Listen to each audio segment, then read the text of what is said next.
अस्सलाम वालेकुम, आप देख रहे हैं GTV न्यूज़ और मैं हूं शाइस्ता इकबाल और मैं हूं माजिद अली खान। हेडलाइंस आप जान चुके हैं, बुलेटिन का बाकायदा आगाज करेंगे और सबसे पहले आपको बताएंगे आसिफ जरदारी के खिलाफ 25 साल पुराने केसेस में बड़ी पेशरफ। नैब का आसिफ जरदारी की बरियत के खिलाफ अपीलें वापस लेने का फैसला। नैब का मौक़िफ़ है कि अपीलों की मजीद प्रोसिक्यूशन एक लाहासिल मश्क होगी। जरदारी के खिलाफ दस्तावेजात की फोटो कॉपियाँ भी मुश्किल से रिकॉर्ड पर हैं। दस्तयाब दस्तावेजी शवाहिद कानूनी शहादत के मुताबिक नहीं। Tractor ARY gold polo ground और SSG को टेक्ना में जरदारी बरी हुए थे। नैब ने आसिफ जरदारी की बरियत को 2015 से चैलेंज कर रखा था। आसिफ जरदारी के खिलाफ 25 साल पुराने केसेस में बड़ी पेशरफ। नैब का आसिफ जरदारी की बरियत के खिलाफ अपीलें वापस लेने का फैसला। नैब का मौक़िफ़ है कि अपीलों की मजीद प्रोसिक्यूशन एक लाहासिल मश्क होगी। जरदारी के खिलाफ दस्तावेजात की फोटोकॉपियाँ भी मुश्किल से रिकॉर्ड पर हैं। दस्तयाब दस्तावेजी शवाहिद कानून शहादत के मुताबिक नहीं। और tractor ARY gold polo ground और SSG कोटेक्ना में जरदारी बरी हुए थे। नैब ने आसिफ जरदारी की बरियत को 2015 से चैलेंज कर रखा था। आसिफ जरदारी, जिसकी करप्शन पर आलमी सतह पर दस्तावेजी फिल्में किताबें करप्शन की गजबनाक सबूत मौजूद हैं। फरूक हबीब का ट्वीट लिखा, NRO 2 के जरिए नैब जरदारी के करप्शन रेफरेंसेस वापस ले रहा है। चोरों की लूट मेला लगा हुआ है और मुल्क का नुकसान हो रहा है। इसका जिम्मेदार कौन है? एक शख्स मुसलसल रियासत को ब्लैकमेल कर रहा है। इमरान खान की हुकूमत को आईनी और कानूनी तरीके से हटाया गया। वज़ीर दिफा ख्वाजा आसिफ कहते हैं कि मुल्क की तमाम अशराफिया ने गलतियां की। मामलात को सियासी तरीके से हल ना किया जाए तो मुश्किलात पैदा हो जाती हैं। सैलाब मुतासिरीन के सरों पर छत नहीं, सब कुछ तबाह हो गया। 3.25 करोड़ पाकिस्तानी खुले आसमान तले जिंदगी गुजार रहे हैं। स्वात के अवाम अपने हुकूक के लिए बड़ी तादाद में बाहर निकले। मुल्क में ऐसे मसाइल हैं जिन पर सबको सर जोड़कर बैठना चाहिए।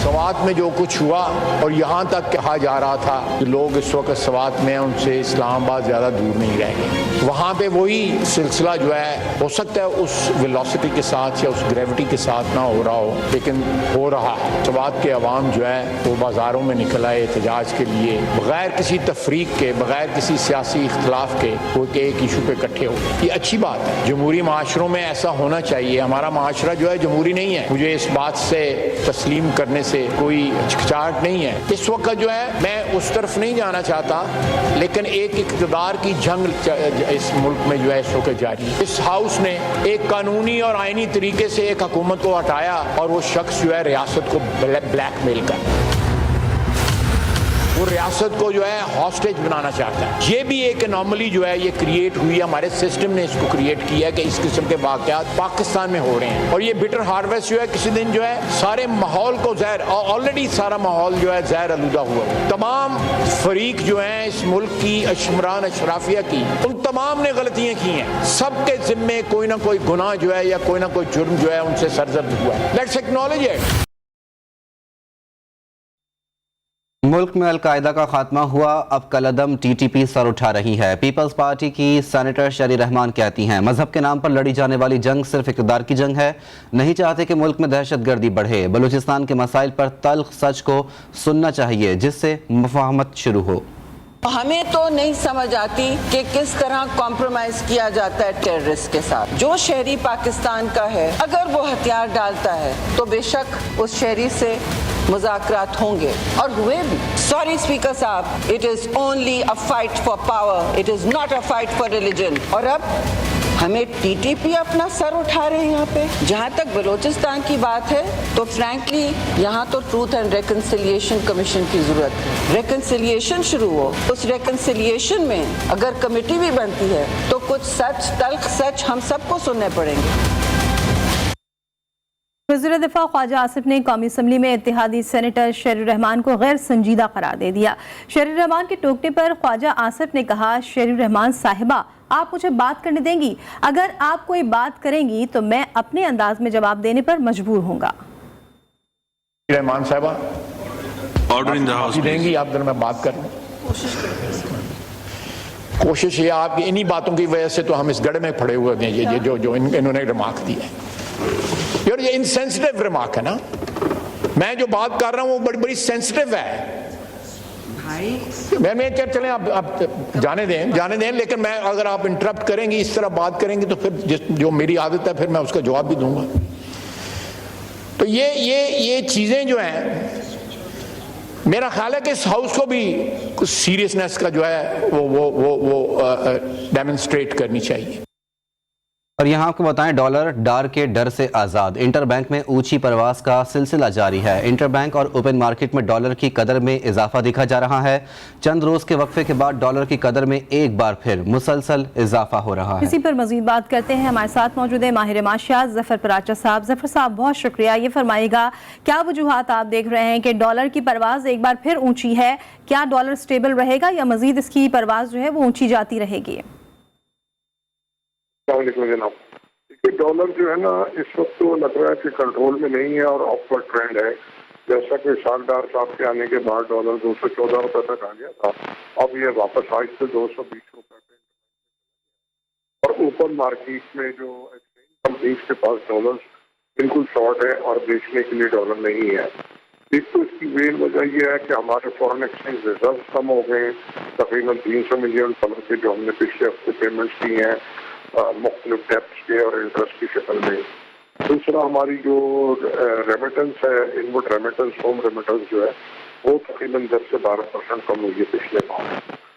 तीसरा, जो अफगानिस्तान में क्योंकि डॉलर का रेट 240 रुपए से ऊपर चला गया है, तो हमारे यहाँ जो मार्केट है वो बहुत ज़्यादा एक्टिवेट हो गई है और वो सारा माल स्मगल होकर की जो करेंसी है स्मगल होकर अफगानिस्तान जा रही है। पेशावर में इस वक्त डॉलर का रेट 235 रुपए है। तो साहब, इस पे क्या कहेंगे? वजीर खजाना इसहाक डार जो है वो बड़े पुरुमीद नजर आते हैं। कहते हैं कि अगर IMF से हमारे मुआहदात जो है, हमारे जो मुतालबात उनके सामने रखे गए हैं, अगर ये पूरे हो जाते हैं तो डॉलर की कदर में जो है वो कमी रिकॉर्ड की जा सकती है। इस पर आपका क्या तबसरा है? कहना बिल्कुल ठीक है, मैं उनका हम ख्याल हूँ कि जो हमारे फाइनेंशियल क्रेडेंशियल्स है वो इतनी खराब नहीं है जितनी कि हमारे यहाँ इकनॉमी हमारी खराब जा रही है। और अगर हमारे फाइनेंशियल क्रेडेंशियल्स देखें तो इस वक्त 200 रुपए से डॉलर किसी हाल में ऊपर नहीं बनता और लॉन्ग टर्म में 160-170। तो अलग बात है कि अगर IMF की कोई शर्त है कि हमको इसको 200 पे रखना है, 250 पे रखना है या 300 पे रखना है, वो दीगर बात है। लेकिन एक तो पाकिस्तान के खिलाफ एक मूव बनाई जा रही है, जैसा कि हमने देखा भी पिछले दिनों हमारी रेटिंग कर दी गई तीनों बड़ी जो रेटिंग एजेंसीज है पाकिस्तान दुनिया की। उसके बाद अमेरिकन प्रेसिडेंट ने भी कहा कि पाकिस्तान एक खतरनाक मुल्क है एटमी प्रोग्राम के हवाले से। तो ये सब लगता है कि पॉलिटिकल सारे मामला हैं, क्योंकि जो टारगेट है वो तो हमारा एटमी प्रोग्राम है, तो इसलिए हमको फाइनेंशियली रेटिंग वाइज कमजोर किया जा रहा है। लेकिन इसके साथ साथ मैं ये कहना चाहूँगा कि वजीर खजाना साहब का सिर्फ ये कहना काफी नहीं है कि डॉलर नीचे होगा। हुकूमत की तरफ से अमलन कोई हमको प्रैक्टिकली कोई बात नजर नहीं आती कि इन चीज़ों को कंट्रोल करने की। एक तो स्मगलिंग रवा दवा है और जो दूसरा आपके जो हुकूमती अखराजात है, भारी काबीना है बड़ी बड़ी, वहाँ पे कोई कमी नजर नहीं आती। और अगर इसी तरह हम देखें तो तमाम सियासी जमातें जफर साहब, आप क्या समझते हैं? हमने देखा जब डॉलर में कमी हुई थी तब भी पेट्रोलियम मसनूआत की कीमतों में इजाफा हुआ था, तो आने वाले वक्तों में आप क्या देख रहे हैं कि मजीद महंगाई में इजाफा होगा और पेट्रोलियम की कीमतें मजीद बढ़ेंगी? देखिए, मैं ये समझता हूँ कि पेट्रोलियम की कीमतें जरूर कम होनी चाहिए। अगर कम नहीं होंगी तो लोग बहुत परेशान हैं। तो फिर दुनिया में तेल की कीमतें मामूली से दोबारा बढ़ी थी, लेकिन वो वापस आ गई हैं। तो डॉलर के हिसाब से जो इस वक्त पेट्रोल का जो प्राइस है वो कम से कम 25-30 रुपए कम होने चाहिए फौरी तौर पे। और महंगाई की जो आपने बात की, महंगाई का बहुत ज्यादा इस वक्त जोर है मुल्क में। तो ये डॉलर कम होने से और इंटरनेशनली जो प्राइसेस कम हुई हैं दुनिया में, आपके एडिबल ऑयल की, ये आपके जो पेट्रोल डीजल की और जो पल्सेस की और दूसरी एसेंशियल आइटम्स की प्राइसेस बहुत कम हुई है। तो वो हमारे जबर साहब, इस पे क्या कहेंगे जी? जो हालिया दिनों के अंदर जो बयान दिए गए हैं अमरीकी सदर की जानिब से, क्या उसके इम्पैक्ट जो है वो पाकिस्तान की स्टॉक एक्सचेंज के ऊपर पड़ते नजर आ रहे हैं? वो नजर आ रहे हैं क्योंकि उनका जो बयान है दुनिया की सबसे बड़ी ताकत है, उसका एक बयान देना कोई छोटी चीज नहीं है, बहुत बड़ी चीज है। इससे लगता है कि हमारी खासा पॉलिसी जो है वो फेल है और फेल के अलावा भी हमको टारगेट किया जाता है जिसके पीछे बहुत सारे मकासद हैं। तो स्टॉक पे भी उसका असर है, हमारे यहाँ कारोबार पे भी असर है। बहुत सारी मल्टीनेशनल कंपनी हमारे यहाँ बिजनेस क्लोज करती जा रही हैं और ओवरऑल हमारे यहाँ बिजनेस जो है वो काफी इसकी वजह से। जफर पराचा साहब, आप क्या समझते हैं कि इंटरबैंक और ओपन मार्केट में दोनों में डॉलर की शदीद तलब है, इसकी वजह से रुपया जो है वो दबाव का शिकार रहेगा? जी, फिलहाल तो ऐसा लग रहा है कि रुपया दबाव का शिकार रहेगा, क्योंकि इस वक्त डॉलर जो है ना, अगर आप कहें कि 235-40 रुपए में भी अवेलेबल नहीं है। इतना बड़ा फर्क हमने इंटरबैंक और ओपन मार्केट में कभी अपनी लाइफ में नहीं देखा जितना इस बड़ा फर्क जा रहा है। तो इसमें हम अपनी माशी सूरत हाल के साथ साथ हम अपनी जो हमारी जो सियासी सूरत हाल है वो भी जरूर काउंट होगी। और मैं आपके तवज्जो से बात जरूर कहना चाहूँगा कि अमलन किसी भी गवर्नमेंट की तरफ से, चाहे हमारी सेंट्रल गवर्नमेंट हो, PTI हो, नून हो, पीपल्स पार्टी की गवर्नमेंट हो, तो इस वक्त सारे के सारे हुकूमत में है ना, कहीं से भी कोई हम इकोनॉमी को बेहतर करने के मामला नजर नहीं आते। तो इस वक्त मुल्क जो है मैं समझता हूँ ना किसी इलेक्शन का मुल्क बर्दाश्त कर सकता है, ना किसी एजुकेशन का, ना किसी जलसे जलूस का, ना बहुत बड़ी खबीना का। तो इस वक्त हमको चाहिए सब मिल बैठ के एक मुताबिक एजेंडा होना चाहिए मईशत की बहाली। अगर उसके ऊपर बैठ के काम करें और कोई भी हुकूमत आए जाए तो जो हमारा जो जफर साहब, सस्टेन कैसे रखा जा सकता है डॉलर को? क्योंकि IMF से मुआहिदा कर लेना या IMF का पैकेज लेना तो ये तो टेम्परेरी हल है, इसका मुस्तकिल हल, इसको सस्टेन कैसे रखा जा सकता है मार्केट के अंदर? देखिए, इसका मुस्तकिल हल ये है कि हमको अपनी एक्सपोर्ट पर तवज्जो देनी है, मुस्तकिल हल, ताकि हम डॉलर कमा सकें। दूसरा, हमारा जो ओवरसीज पाकिस्तानी है उसको और एक्सचेंज कंपनीज को दोनों को हमको एक्सपोर्ट इंडस्ट्री का दर्जा देना होगा, क्योंकि ये दोनों बगैर किसी इंसेंटिव और रिबेट के एक्सपोर्टर से ज्यादा डॉलर लेके आ रहे हैं।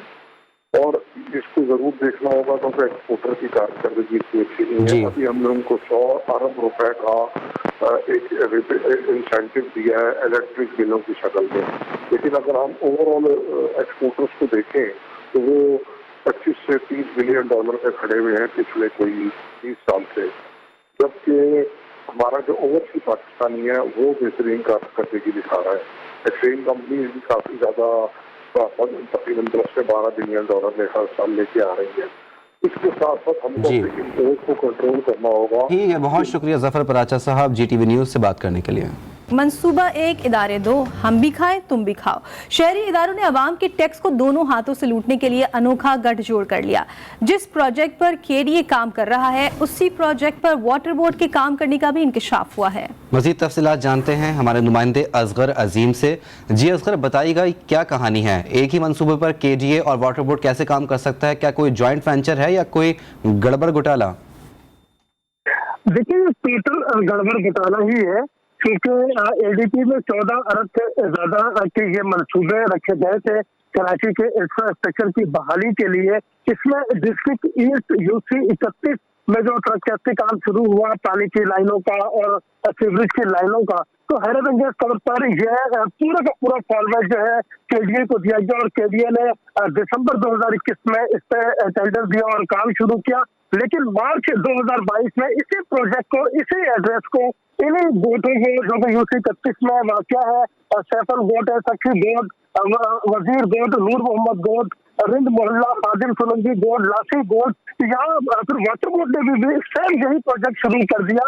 यही डाया है जो 14-15 इंच के डाया जो यहाँ पे इस्तेमाल हो रहे हैं, जो यहाँ पे काम शुरू किया गया, सब सेम है, कोई तब्दीली नहीं की गई, टेंडर भी अलग अलग किए गए और यह समझ में नहीं आता कि बिल किसको अदा किए गए, क्योंकि इसकी बिलिंग भी हो गई है। KDA ने 1.5 करोड़ रुपए तकरीबन जारी कर दिया है, वाटर बोर्ड ने 40% रकम जो है वो जारी कर चुका है जराये के मुताबिक। अब ये समझ में नहीं आता कि ये शहर को खूबसूरत बनाने वाले, शहर के इंफ्रास्ट्रक्चर को सही करने वाले इदारे, शहरियों को सहूलत देने वाले इदारे अब ये किस तरह से काम कर रहे हैं। करप्शन का नया दरवाजा खुला है। ठीक है, समझ से बालातर है कि ये इदारे किस तरह से काम करें। बहुत शुक्रिया आपका असगर अजीम। हुकूमत नौजवानों को रोजगार फराहम नहीं कर पा रही, जिसकी वजह से वो मायूस होकर गलत रास्तों पर चल निकलते हैं। अमीर जमात इस्लामी कराची हाफिज नईमुर रहमान कहते हैं, अल खिदमत कराची के नौजवानों को बाइख्तियार बनाना चाहती है। बनो काबिल प्रोग्राम गेम चेंजर है, ये नौजवानों की तकदीर बदल देगा। इस्लामी इस बात की कोशिश करती है कि कराची के नौजवानों के ऊपर अगर रोजगार के दरवाजे बंद हैं तो उनको खोलने के लिए अपनी पॉलिटिकल जो है स्ट्रगल करें, लोगों को उठाएं, नौजवानों को इसके लिए आमादा करें। वहीं अमली तौर पर जो हमसे हो सकता है शायद उससे ज़्यादा हम करने की कोशिश कर रहे हैं और हम हज़ारों नहीं इंशाअल्लाह ये प्रोजेक्ट लाखों नौजवानों को रोज़गार फराहम करेगा। अल-खिदमत के इस पूरे प्रोजेक्ट को अपने शहर के नौजवानों की काबिलियत बढ़ाने के लिए इस्तेमाल करेंगे, क्योंकि हर गुजरते दिन के साथ हमें ये मसला भी पेश आता है कि हमारे यहाँ चूंकि मायूसी बहुत ज़्यादा हो जाती है, आगे मौके नहीं होते रोज़गार के, तो बच्चे मायूस हो जाते हैं, मेहनत से कतराने लगते हैं और फिर बिलाखिर ये होता है कि बाज़ लोगों को माफियाज अपना हिस्सा बना लेती हैं, स्ट्रीट क्रिमिनल बनाना शुरू कर देते हैं, नशे का आदी बनाना शुरू कर देते हैं, लोगों के मकासद पूरा करने के लिए नौजवान इस्तेमाल होने लगते हैं। हम अपने शहर के बच्चों को इस तरह से ज़ाया नहीं होने देना चाहते। लाहौर में पंजाब ग्रुप की तरफ से 2 रोज़ा Indus conclave conference Alhamra art centre में माहौलियाती चैलेंजेस, कानूनी हुक्मरानी, तहजीब व सकाफत, तालीम, शहरी मसाइल, आर्ट एंड कल्चर और दीगर अहम मौज़ूआत पर खुसूसी सेशन हुए। कॉन्फ्रेंस में जस्टिस जवाद हसन ने माहौलियाती तब्दीलियों और अदलिया के किरदार पर तफसीली रोशनी डाली। पाकिस्तान के 75 बरस के मौजू पर होने वाले सेशन में मारूफ तजियाकार नजम सेठी, नामवर वकील सलमान अकरम राजा, मुशर्रफ जैदी और जस्टिस नासरा इकबाल ने तहरीक पाकिस्तान सियासी तहरीकों, पाकिस्तान को दरपेश चैलेंजेस, सिविल मिलिट्री ताल्लुकात और अदालती किरदार पर इजहार ख्याल किया। साबिक सिक्योरिटी एडवाइजर मोईद यूसुफ ने माहौलियात को दरपेश मसाइल और कौमी सलामती पर तफसीली तबादला ख्याल किया। फारूक सत्तार की एमक्यूएम में वापसी की राहें हमवार होने लगी। जराए के मुताबिक एमक्यूएम पाकिस्तान ने कल राब्ता कमेटी का अहम इजलास तलब कर लिया। क्या तफसीलात हैं जानते हैं हमारे नुमाइंदे सुहेल शब्बीर से। सुहेल बताइएगा, क्या फारूक सत्तार की एक बार फिर एमक्यूएम में वापसी हो रही है? बिल्कुल, देखें, एमक्यूएम पाकिस्तान ने कल राब्ता कमेटी का अहम इजलास जो है वो बहादुराबाद में तलब किया है। इसमें जो है वो फारूक सत्तार की वापसी समेत सियासी सूरत हाल, पार्टी पॉलिसी और ज़िमनी इंतखाबात समेत दीगर उमूर पर जो है वो मशावरत की जाएगी। इजलास में जो हालिया ज़िमनी इंतखाबात में एमक्यूएम को शिकस्त हुई है उसकी वजूहात और आइंदा आने वाले इंतखाबात के हवाले से जो है वो तफसीली तबादला ख्याल किया जाएगा। जो हमें जराए बताते हैं कि एमक्यूएम पाकिस्तान की जो गुज़िश्ता रोज वज़ीर आज़म पाकिस्तान शहबाज शरीफ से मुलाकात हुई है उसके हवाले से भी जो है वो इजलास में जो है वो इजलास के मेंबरान को आगाह किया जाएगा और आइंदा के लाहे अमल के हवाले से भी जो है वो गुफ्तगू की जाएगी। लेकिन जो जराए हमें बता रहे हैं कि ज्यादा जो फोकस है वो फारूक सत्तार की वापसी और एमक्यूएम की जो गिरती हुई साख है उसके ऊपर जो है वो खुसूसी तौर पर जो है वो इजलास में अहम लाहे अमल तय किया जाएगा। बहुत शुक्रिया सुहेल अपडेट करने के लिए। एक ब्रेक के बाद हेडलाइन के साथ फिर हाजिर होंगे। देखते रहिए GTV न्यूज़।